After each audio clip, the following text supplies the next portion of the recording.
c'est qu'elle va mieux rendre comme ça. Donc le projet, vous l'aurez compris, c'est de monter cet aileron.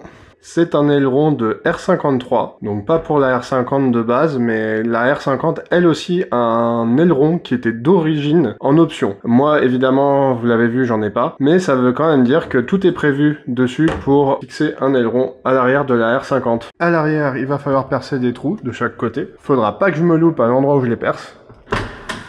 Et vous voyez, de l'autre côté, ici, il y a des petites trappes pour accéder au boulon.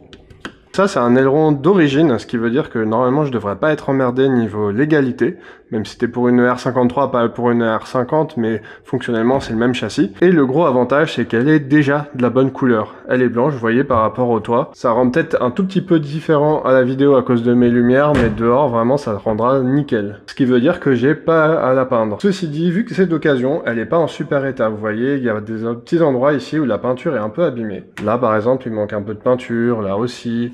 Là, c'est frotté. Il y a 2-3 autres endroits où c'est un peu frotté. Donc, il va falloir que j'essaye de rectifier ça. J'ai déjà pris un stylo de rectification. Je vais essayer de faire ça moi-même, mais ça, je vais pas le filmer. Pas très intéressant. Ça me fait juste un bon petit projet pour tester ça une première fois. Des fixations, il faut que je trouve les boulons. Donc ça, je les ai déjà commandés. Et il faut que je trouve du double face ici. J'ai voulu commander celui d'origine, sauf que il est plus produit. C'est impossible de le trouver. C'est dommage parce qu'il fait exactement la bonne forme comme ce côté-là, là. Ça, c'est vraiment coupé d'origine. Mais comme c'est plus possible d'en avoir, il va falloir que je trouve quelque chose de remplacement. C'est assez galère à trouver parce que là, il fait 2 mm d'épaisseur, voire même peut-être plus quand il était neuf. Et si j'ai quelque chose de pas assez épais, j'ai peur que ça fasse pas bien contact. Ceci dit, j'ai mesuré le petit rebord du plastique. Là, il a l'air de faire 1 mm. En cherchant, tout ce que j'ai trouvé, c'était du 3M double face VHB. Ça se trouve sur Amazon pour pas trop cher. Donc, je pense que je vais prendre ça et essayer de faire à peu près toute la forme pour que ça colle bien. Sinon, il y en avait un autre qui était recommandé et plus épais, mais c'était 100 € pour avoir un rouleau qui était beaucoup trop long. Donc je vais me contenter de celui à 25 €. Ça devrait faire l'affaire, surtout que la fixation principale, c'est quand même ces écrous. Alors pourquoi j'ai pris un aileron de R53 et pas de R50 ? Il y a deux raisons. La première, c'est esthétique. Je trouve que celui de R53 rend mieux. Mais la deuxième raison, c'est surtout très pratique. C'est que c'est très galère à trouver ces ailerons parce qu'en général, le coffre complet est vendu, mais l'aileron n'est pas vendu séparément. Et en blanc, comme ça, j'en ai trouvé deux. Un de R53 et un de R50. Celui de R50 était un peu moins cher, mais en fait revenait plus cher une fois qu'il était importé parce qu'il venait d'Angleterre. Et surtout, il y avait une des fixations qui était cassée. Et comme là, c'est pas quelque chose de démontable, ça voulait dire qu'il aurait fallu que je le reglue et tout. Et j'avais pas trop envie de prendre ce risque-là, c'était un coup à perdre l'aileron. Et je suis pas un pro là-dessus. Donc j'ai préféré prendre celui de R53 qui en plus coûtait moins cher, même s'il est pas en aussi bon état que ce qui était décrit sur l'annonce. Ils m'ont fait une petite remise, c'est toujours ça de prix, et il m'a coûté une fois livré 60 €. Du coup, hors caméra, je vais aller rectifier tous les trucs du mieux que je peux, commander les boulons et l'adhésif, et je vous reprends quand j'ai tout ça. 5 months later. Ça m'a pris quelques mois, mais je me suis enfin motivé à faire les petites retouches sur cet aileron. C'est bien fait de pas le filmer parce que le résultat est franchement bof et je pense que j'aurais même pas dû essayer d'y toucher. Mais bon, j'ai appris des choses. Déjà, la première chose que j'ai appris, c'est que le blanc que j'ai commandé, même si c'était vraiment le code couleur origine, c'est pas le même que le blanc qui est actuellement sur l'aileron, probablement parce qu'il a été un peu détérioré avec 20 ans à la lumière. Là, je sais pas si vous voyez, ça c'est une retouche. Donc blanc sur blanc, deux tons différents, ça se voit beaucoup.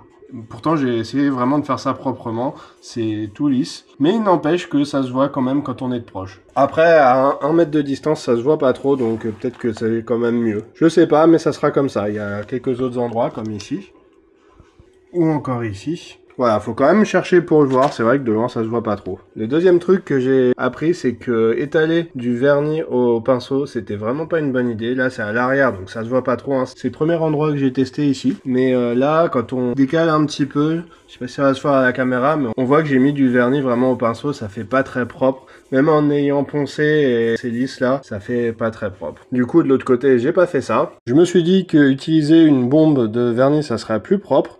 Et effectivement, on voit pas les traces de ce vernis là, hein. J'ai pris celui que j'avais sous la main. Je l'ai eu sur Amazon, je me souviens plus, c'était pas ultra cher. Mais par contre, le problème, c'est que c'est un vernis un peu brillant. Et du coup, ça se voit là. J'ai plus le même rendu visuel qu'à l'origine. Alors encore une fois, je sais pas si ça se voit à la caméra, mais de visu, on voit vraiment que ça brille un peu. Ça sera même peut-être plus visible sur la voiture. Mais bon, c'est trop tard. Maintenant, c'est appliqué. Si je voulais réavoir le rendu d'origine, il faudrait que je ponce tout, que je remette de la peinture et ça fait beaucoup plus de temps et d'argent que ce que je suis prêt à investir là-dedans.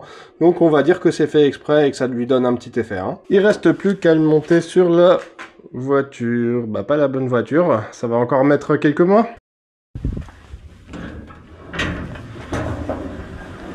Voilà, c'est la bonne. C'est pas le côté idéal pour travailler sur l'arrière, mais on va faire avec. Au moins il n'y aura pas de vent quand je parle. Il y a même une petite lumière ici, ça ira très bien. Donc l'aileron va aller comme ça. Faut trouver ou percer. Alors je pourrais utiliser un template de ce côté-là. Sauf que vu que c'est un aileron d'origine, j'ai déjà les trous ici. Donc là vous voyez il y a des petits caches. Il y en a un ici, un au milieu dont je vais pas me servir et un ici que j'ai déjà enlevé. Et là je pense que si je perce bien au milieu, je vais être pile au bon endroit. Je vais mettre un petit coup de pointeau pour tester avant de percer. C'est marqué des deux côtés. Ici, vous le voyez, il y a le petit éclat de peinture, c'est là où est arrivé mon pointeau. Et de l'autre côté, la première fois, j'ai dû dévier. À droite, c'est le mauvais. Et à gauche, c'est le bon. J'ai remesuré avec celui de gauche, tout est bon. J'ai mis le béquet dessus, il s'aligne parfaitement. Et j'ai mesuré d'ici à ici, ici. Dans les trois directions, ça fait à peu près la même distance. À 1 ou 2 mm d'écart, donc je vais le percer et ajuster en agrandissant.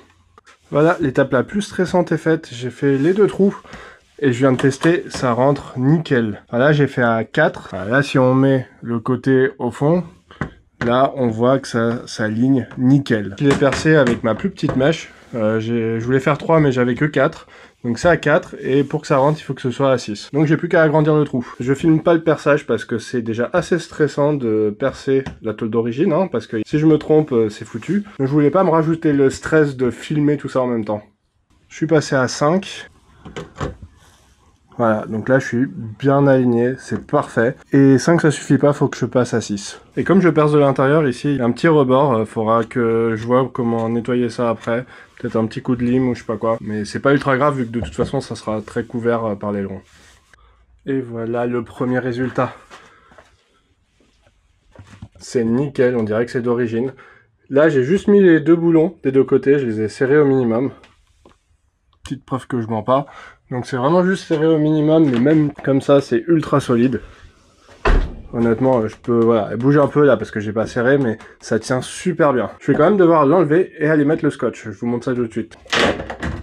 Le craquement horrible que vous avez entendu, c'est en fait ici. J'ai dû agrandir un peu les trous sur les extérieurs, donc à gauche ici, à droite là-bas, parce qu'en fait, ils vont de biais. Ce qui veut dire que le bout rentrait bien, mais le haut de la tige rentrait pas. Et je dis la tige parce que j'ai encore oublié le nom du truc. Vous pouvez me le rappeler dans les commentaires. Du coup, j'ai agrandi, ça fait un trou un peu ovale, pour avoir juste assez de place pour que ça rentre. Mais du coup, sur les derniers filetages, ça bloque un petit peu, d'où le bruit quand je le mets. Il faut un peu que je le plie des deux côtés pour arriver à faire sortir et rentrer ici. Ce qui est pas très grave, ça tient d'autant mieux comme ça. Mon scotch ou adhésif, vous l'aurez remarqué ici, il est quasiment tout enlevé. Quand ils ont dû le démonter, ils ont dû galérer et du coup, ils ont dû couper ici. Pas très grave. Alors que là, il est entier. Ce que je vais devoir faire, c'est enlever tout ça et mettre de l'adhésif double vasse bien résistant. Trouver du 3M VHB. Ça a l'air d'être nickel et comme il est pas assez épais, je pense que je vais doubler l'épaisseur pour être bien sûr que ça fasse le joint. Donc, je vais pas filmer ça, c'est long et chiant, faut juste que j'enlève tout l'adhésif et que je remette un neuf. Il va aussi falloir que je trouve quelque chose ici, peut-être un tout petit joint pour éviter que ça fasse métal sur métal et qu'il y ait de l'infiltration et tout. Je vais voir avec mon beau-père, c'est lui qui m'a dit qu'il fallait faire ça, sinon moi j'allais mettre ça comme ça direct, mais on va voir ce qu'on va pouvoir improviser pour ça. Ça va pas être intéressant, je vais pas filmer, donc je vais trouver un joint, changer l'adhésif et je vous reprends. J'ai bien avancé, on va enfin pouvoir le mettre. Là déjà, il y a le scotch, donc j'ai bien tout nettoyé, ça a été ultra galère d'enlever tout le scotch qui existait. Mais le meilleur produit pour bien finir d'enlever, c'est de l'essence. Mon beau-père en avait, j'ai utilisé ça, c'est parti. Là, j'ai dû mettre de double couche de double face parce que c'était pas assez épais. J'ai essayé de prioriser ici avoir une seule bande constante parce que là, c'est le dessus. Donc c'est vraiment ici que ça risque le plus d'avoir des infiltrations. Là c'est une deuxième bande parce que j'avais pas le choix, je pouvais pas le tordre autant. Mais avec ça je devrais pas avoir d'infiltration. Le truc c'est que mon beau-père m'a trouvé des joints. Et en fait c'est pas juste des joints random, c'est vraiment des joints pour béquet qu'il a fait récupérer de je sais pas où. Du coup il y en a un de chaque côté. Ça va empêcher les infiltrations ici en plus de ça. Et dernier petit point, ici j'ai tout limé. J'ai fait ça avec un peu de papier à poncer à 180, histoire de plus du tout avoir d'angle. Et j'ai mis, je sais pas si on va le voir, un tout petit peu de peinture. Alors j'ai vraiment pris ce que j'avais sous la main. Une peinture blanche extérieure, peu importe, hein, c'est vraiment juste pour protéger le métal. Et je l'ai appliqué avec un coton-tige. Ça rentrait tout juste, j'ai à peine débordé, c'est nickel. Donc là, je viens juste de mettre la peinture, je vais attendre que ça sèche, je vais chercher mon bopper, et on peut enfin mettre le béquet dessus.